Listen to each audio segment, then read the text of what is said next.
অপর্ণা, তুমি একটা বিশাল বড় ভুল করে ফেলেছো আর তার জন্য তোমাকে শাস্তি পেতে হবে। এমনটাই বলছে আর্য স্যার অপর্ণাকে। অপর্ণা কি এমন ভুল করলো আর আর্য স্যার তাকে কী বা শাস্তি দেবে? পুরোটা জানতে ভিডিওটিতে লাইক দিয়ে চ্যানেলটা সাবস্ক্রাইব করে দেখতে থাকুন।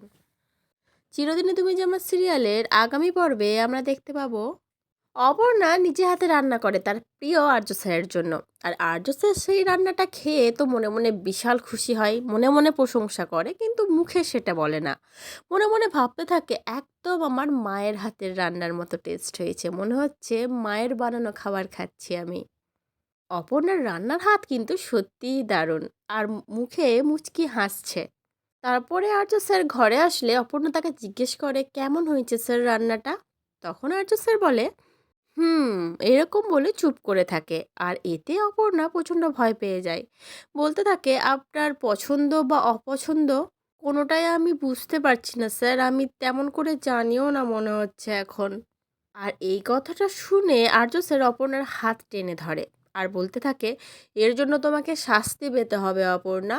এই বলে অপর্ণার হাত ধরে এক টানে নিজের কাছে নিয়ে আসে। আর আর্য স্যার খাটের উপরে বসেছিল, খাটের উপরে নিজের কাছাকাছি নিয়ে চলে আসে অপর্ণাকে, পুরো নিজের গায়ের উপরে চেপে ধরে যেন জড়িয়ে ধরে থাকে।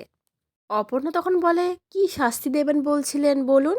তখন আর্য স্যার বলে শাস্তিটা হচ্ছে আমরা যেখানে ঘুরতে যাব, মানে যেখানে বেড়াতে যাব, সেখানে আমি যে ড্রেসটা তোমাকে পরতে বলবো সেটাই তোমাকে পরতে হবে অপর্ণা।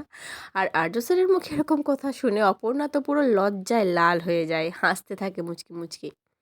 তো আর্য অপর্ণার এরকম খুনসুটি মুহূর্ত তোমাদের কেমন লাগলো? আর অনেক দিন পরে আর্য অপর্ণা আবার কাছাকাছি এলো, যেটার জন্য আমরা এতদিন ধরে ওয়েট করছিলাম, তাই না বন্ধুরা? কমেন্ট করে কিন্তু অবশ্যই জানিও পর্বটা কেমন লাগলো। পরবর্তী আপডেট নিয়ে তাড়াতাড়ি আসছি, সঙ্গে থেকো, সাথে থেকো, চ্যানেলটা সাবস্ক্রাইব করে দিও। ধন্যবাদ।